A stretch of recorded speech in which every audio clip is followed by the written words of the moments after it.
Good morning mga kapatid, good morning. Isang magandang araw, saan man kayo nandoon mga kapatid, mga brad, ano. Bale parating na tayo sa yard, ano. Kako-cross natin kanina sa border.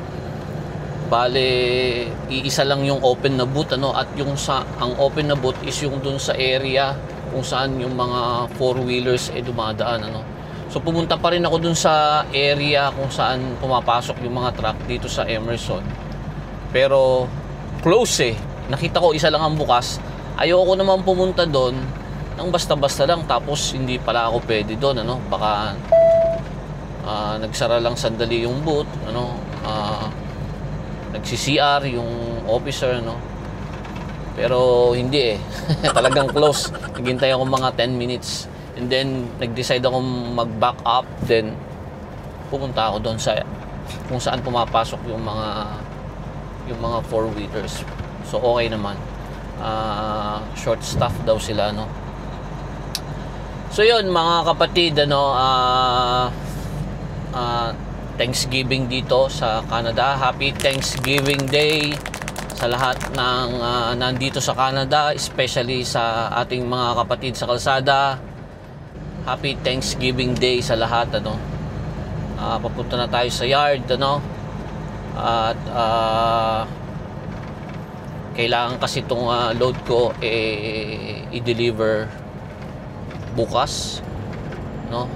Merong kukuha, or Wednesday yata, merong kukuha nitong load ko na ibang trucking company sa company namin. And yun, update sa US, ano, sa kalagayan sa US. Marami tayong mga kapatid dyan, ano, sa kalsada na medyo nagkakaroon ng agam-agam sa isipan nila, no. Napaka-stressful ngayon ng sitwasyon ng trucking industry sa US, especially doon sa mga naka-work permit lang, ano, yung hindi green card holder at citizen, dahil sa mga pangyayari na naganap, no, especially yung mga aksidente na naganap, nagkakaroon ngayon ng masusing investigasyon, especially dun sa mga na-issue na lisensya sa mga hindi green card holder or yung mga permanent resident at citizen ng US. Kasi nagkaroon ng freeze order, no. Hinold nila ang pag-issue ng non-domicile license sa US. Pag sinabing non-domicile, ito yung mga nakakuha ng lisensya, no, sa US na wala silang permanent residency or hindi sila citizen. So foreign workers sila, no. At malaking percentage ng mga drivers sa US is foreign worker nila, no. Kagaya din sa Canada. So yun nga, nagkaroon ng freeze order na hindi muna mag-i-issue ng non-domicile license. So isa pang may impact dyan is yung mga license holder na. Kasi kapag mag-expire na yung lisensya nila, hindi nila basta-basta ma-renew dahil bumabalangkas sila ng bagong panuntunan para sa mga kukuha ng CDL license, ano, specifically sa mga commercial driver's license. Bagong process, panuntunan para mas ma-test ang kanilang kakayahan, especially yung English language proficiency, no. Nire-require na yan sa US. So pag hindi ka marunong makipag-communicate, kapag na-check ka, out of service ka kaagad, hindi mo madadrive yung truck mo, and may penalty na $5,000, yun ang pagkaalam ko, no? And yung Secretary of Transportation na si Sean Duffy ng US, Siya yung nag-order sa lahat ng state sa US, no? I don't know kung kasama ang Hawaii at Guam, no? I think sa US lang dito yung 48 states. Pero yung Hawaii at Guam hindi yata kasama, no? May freeze order. Hindi sila pwedeng mag-issue ngayon ng non-domicile license at mag-renew. So maraming bumubuhos ng kanilang concern at it's very stressful para sa kanila, no? Sa YouTube nakikita ko paano sila ngayon, paano ang kabuhayan nila, paano sila magdadrive, ano? Pero tama naman, no? Kailangan talaga na baguhin kasi may loophole sa proseso, no? Pagbibigay ng kanilang license. At nag-ugat yan dun sa mga aksidenteng nangyari, no? Like yung sa Austin, I-35 yata yun, kung may namatay na 3 or 5. Yung sa Alabama, yung sa Austin is sa I-35 yun, ano? Bale, 3 yung namatay doon.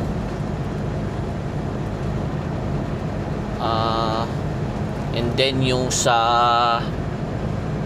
Alabama, no, nasubaybayan ko rin yan, yung naka-stop sa stoplight. Gagawa ko ng clip doon, no, ka-capturing ko sa YouTube din, ipapakita ko sa inyo. Naka-stop sa stoplight, tapos yung tractor trailer, no, inararo niya yung mga naka-stop sa intersection, ano. Bale 5 yata yung namatay doon. May sanggol tsaka bata na namatay, ano. At yung pinaka-worst kung saan is pinag-usapan ng gusto sa US at sinosawan ng maraming politiko at mga kilalang personalidad sa USA, yung nangyari sa Florida Turnpike.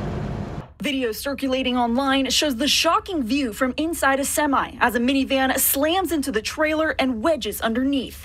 Troopers say that driver, 28-year-old Harjinder Singh, had just made an illegal U-turn cutting across the Florida Turnpike in Fort Pierce last Tuesday. The move left his big rig blocking all northbound lanes. The minivan had no time to brake. All 3 people inside from Broward and Miami-Dade counties were killed. Singh is now charged with 3 counts of vehicular homicide. He's being held in the St. Lucie County Jail with an ICE detainer, meaning he'll be deported after his criminal case. Federal records show Singh entered the U.S. illegally through the southern border in 2018. Kung saan yung isang body natin na 5'6", 5'6" na lang itawag ko kasi may mga subscriber din tayong kalahi nila, nag-illegal U-turn sa interstate, ano. At dahil doon merong 3 buhay na namatay. And ang nagpa-viral doon is yung reaction ng driver after na mangyari yung aksidente. It's like stone face siya, no? Wala siyang reaction sa nangyari, na hindi man lang siya nagulat, hindi man, parang walang remorse na makikita kahit nung nandun na siya sa baba ng truck, nakuhanan siya ng picture at video. Parang walang nangyari, parang normal lang ang nangyari. Siguro nasa state of shock siya, no? Pero on fire ngayon ang mga 5'6" na truck driver sa US dahil pinag-iinitan sila ng mga puti, no, na truck driver. Meron akong nakita na instance na nakikipagsagutan ang puti tsaka yung 5'6" na national, ano. Nag-aaway sila and then binabanggit nila na ganito, ganyan, dapat wala kayo dito, maraming na kayong pinatay dito. Yung masasamang salita, no, parang nilalahat nila ang lahi na yon na hindi dapat nasa kalsada, which is unfair, no, dahil hindi naman lahat, meron din namang matino, ano. Nagkataon lang na maraming truck driver na 5'6" at karamihan sa kanila is nagbabiolate talaga ng mga traffic rules, mga e-ticket sa truck stop, you know. like naghuhugas ng paa sa sink, tapos hindi nagmo-move forward pagkatapos mag-fuel, nagsa-cellphone, nanonood ng movie, habang nagdadrive, nakataas ang paa. Maraming sentiments at maraming reklamo na pinapakita sa YouTube, no? Which is unfair dun sa mga kalahi nila na ginagawa naman yung tama, ano? And I'd like to commend ang mga Pinoy truckers, ano, ang mga Filipino truck drivers dito sa North America, dahil wala akong nakikita na reklamo sa YouTube, wala akong nakikita na nasasama sa meron kasing isang page sa Facebook na kung saan kapag may palpak ka, bibidyohan ka ng mga puti, ano, and then i-upload ka nila dun sa Facebook page yung kapalpakan mo, yung maling ginagawa mo, no? Ganyan sila, yung mga puti, no? Kaya ingat tayo diyan, mga brad, ano, mga buddy, lalong-lalo na pag nasa truck stop, kahit naka-chinelas ka, bibidyohan ka ng mga yan, and then bonehead truckers i-upload tayo sa bonehead truckers, di ba? Dapat hindi nila ginagawa yung gano'n, ano? Pero well, wala tayong magagawa. And just want to let you know din, mga kasamahan ko na truck driver, no, na nagkakaroon na ng crackdown sa Canada regarding dun sa mga scrupulous driving school dyan sa Alberta. Meron na yata 5 driving school na naipasara, no, at hinahabol ng gobyerno yung mga na-issuean ng driver's license ng mga school na yon. Is intervening on dangerous commercial truck driving practices after Transportation Minister Devin Dreeshen said a series of investigations, inspections, and audits over the past 6 months uncovered fraudulent behavior in the industry. Now the government says they've shut down 5 of the schools so far, revoked the licenses from 12 instructors, issued dozens of warnings, and levied more than $100,000 in fines. Also in Ontario, may news ako napanood, hanapin ko yan at i-share ko sa inyo one of these days, na may kakanselin or kinakancel na yung mga license na nakita nila na merong irregularidad na nangyari, no? Dahil kung maaalala nyo, may pinalabas din ako na last year pa yon, or last year, I think last year, na may pinalabas ang CBS News, CBC News ba o CBS? CBC, basta na nagkakaroon ng bayaran sa Ontario para maipasa yung road test mo, no? So hinahabol na nila. So domino effect yan dahil nagigipit ang US, ano, nakikita ng Canada.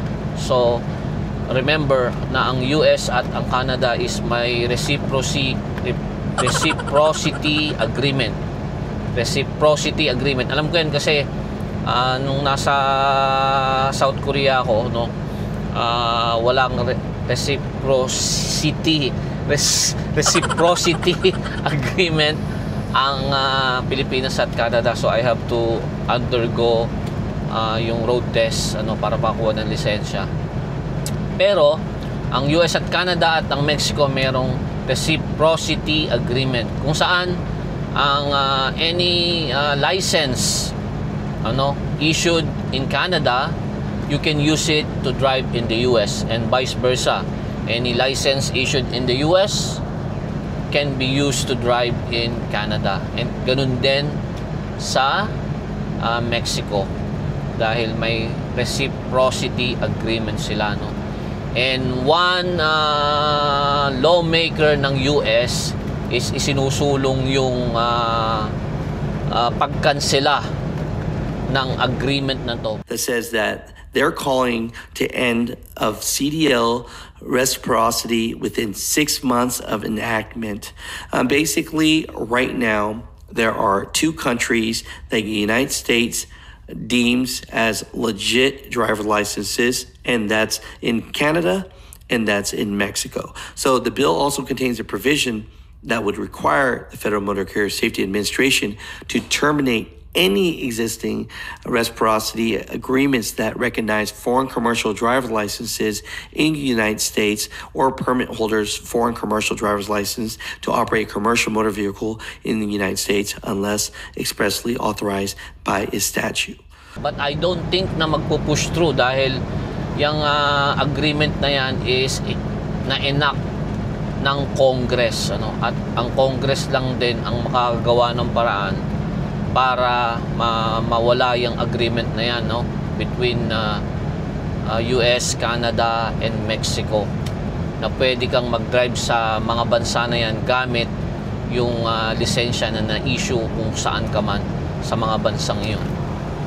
Tawag is Reciprocity Agreement. Binalita yan ni Mada Trucker, no? Kung nakasubscribe kayo doon, siya yung nagbabalita ng mga current events ng trucking industry sa US. So meron siyang ipinakita sa YouTube na ipinapasa nila yan, ano? Hopefully hindi mangyari, kasi ang mangyayari niyan is hindi na pwede yung lisensya natin sa US. Pero malabong mangyari yan. Maraming trabahong involved dyan at mahabang proseso yan bago mangyari yan. And I don't think na mangyayari, kasi ang problema lang is yung process. Kailangan lang nilang ayusin yung proseso, no? Higpitan, i-follow yung tamang process para mai-issue yung tamang lisensya sa tamang tao. So yun lang ang gusto kong i-share, mga kapatid, ano? Tuloy-tuloy ang ating biyahe. Dadrop natin to sa yard ngayon para sa ngayong lunes na ngayon, ano? Happy Thanksgiving Day uli sa lahat ng nandito sa Canada, no? Iba yung Thanksgiving Day ng US. I think November sila, no? Or last week ng October. But anyways, happy Thanksgiving Day. Tuloy-tuloy ang ating biyahe. Pagpaumanhin nyo kung hindi ako nakakagawa ng mga video, hindi nyo nakikita yung mga kapaligiran. Malapit ng mag-winter, no? Pumatak ang kauna-unang snow. I think sa Alberta nag-snow na, no? Pero sa Winnipeg wala pa so far. So wine-welcome na natin ang winter. Mahirap na naman ang kalsada. Tuloy-tuloy lang ang ating biyahe, mga kapatid. Salamat ulit sa lahat ng subscribers. Huwag po kayong magsasawa. At sa mga viewers natin na hindi pa nakasubscribe, please subscribe and like. Kapag napanood nyo po yung ating video, hinihiling ko po lang na i-like ninyo, no? Para makarating tong mga content natin sa ibang mga kapatid natin na naghahanap ng ganitong klaseng content at information, ano?